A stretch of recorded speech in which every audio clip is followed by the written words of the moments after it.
Thomas Geoghegan, Were You Born on the Wrong Continent? How the European Model Can Help You Get a Life.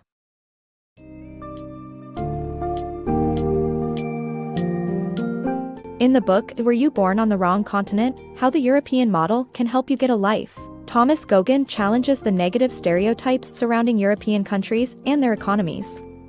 He discovers that Western Europe has much to offer in terms of lifestyle, social benefits, and work-life balance compared to the United States. This summary explores various aspects of European life, such as taxation, work culture, public transportation, education, and the media, and contrasts them with the American way. Get ready to reevaluate your perception of Europe and learn about the advantages the European model has to offer.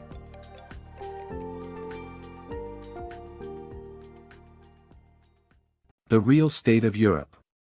The media often portrays Europe as a gloomy place on the verge of financial collapse, citing the continent's high unemployment, low wages, and high labor costs. However, personal experience reveals a very different reality.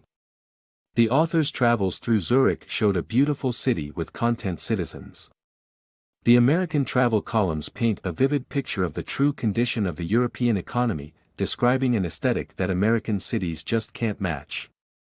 To learn about the real state of Europe, turn to the travel section instead of the financial pages. Taxation, welfare, and public good.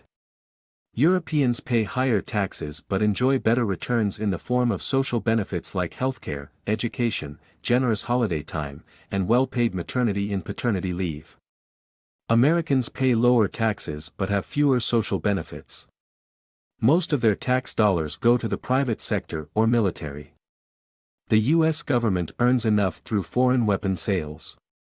Nevertheless, the American public faces issues like lesser public pensions, poverty, and limited access to affordable healthcare due to healthcare, insurance, and pharmaceutical companies' private interests.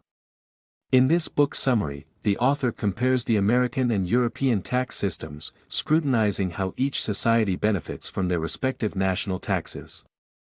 Despite Americans paying fewer taxes than Europeans, they have limited social benefits in healthcare, education, and other public goods. In contrast, Europeans enjoy generous benefits in these areas. An illustration is that most of American taxes go to their private sector or military. Ironically, even though the government sells a lot of weapons to foreign countries, American taxpayers still face issues with lesser public pensions, poverty, and healthcare since most of their taxes are spent on private sectors like insurance, pharmaceutical, and healthcare companies. In conclusion, the author argues that the benefit that each society receives from taxation is more crucial than taxation alone. The European professional lifestyle. European professionals enjoy a better quality of life than their American counterparts due to factors such as effective public transportation, shorter commutes, defined working hours, and greater job security. Europeans have greater access to affordable education and better long-term benefits. On the other hand, Americans prioritize bigger homes, which results in longer commutes and higher living costs. The American dream of land of opportunity may not be applicable to everyone, as European professionals seem to have a better quality of life. The dark side of American prosperity. While GDP and low unemployment rates suggest economic success in the U.S., closer examination reveals otherwise.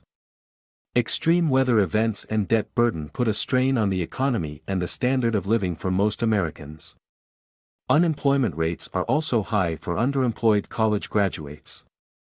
A deeper understanding of the data reveals that the U.S. still has a long way to go in terms of economic prosperity, despite its perceived success.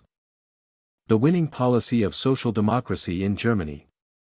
Germany's social democracy, or Rhineland capitalism, is admired throughout Europe for its effectiveness in settling disputes within companies. It is in stark contrast to the violent tactics often taken by powerful workers' unions in France. Germany's economic success is due to focusing on offering high-end, high-value goods and engineering services instead of stressing about beating unions or competitors on cost. Their political leadership in the European Union and high global export sales have put them in a position of power, even surpassing the once dominant U.S. companies. Social democracy appears to be the key to their growth and prosperity, yet Germany remains a weak state by design with few regulations placed on private corporations, allowing disputes to be resolved internally.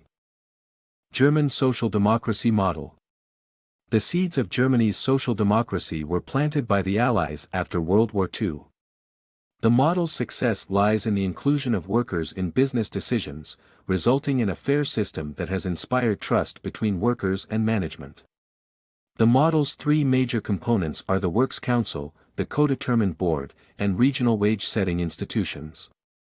The inclusion of employees, shareholders, and business leaders alike has resulted in an equal voice in expressing concerns and making decisions.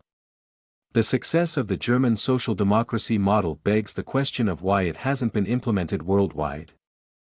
German love for print media. Despite the decline in paid circulation globally, the German media industry continues to thrive due to its cultural appreciation for staying updated on current events. German citizens tend to consume newspapers and magazines at a higher rate than those in other countries, driven by their desire to remain informed on political and economic developments.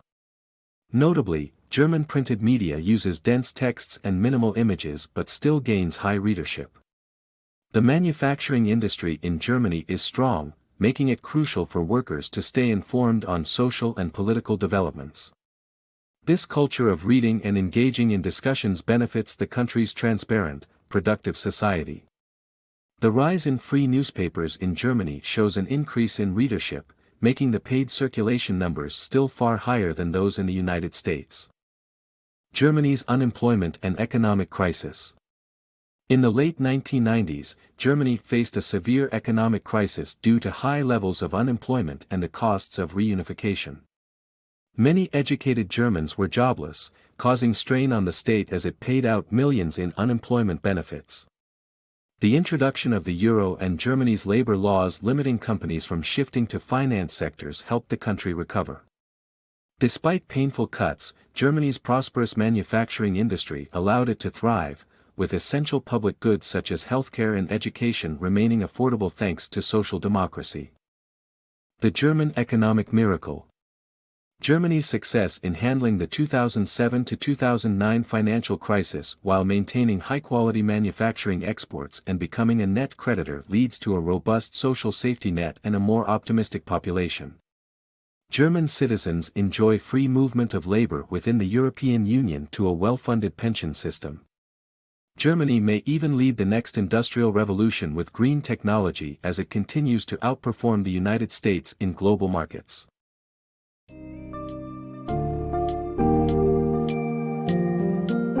In conclusion, Thomas Geoghegan's book highlights the strengths and advantages of the European model, particularly in Germany, which boasts a strong social safety net, robust industrial sector, and high-quality manufacturing.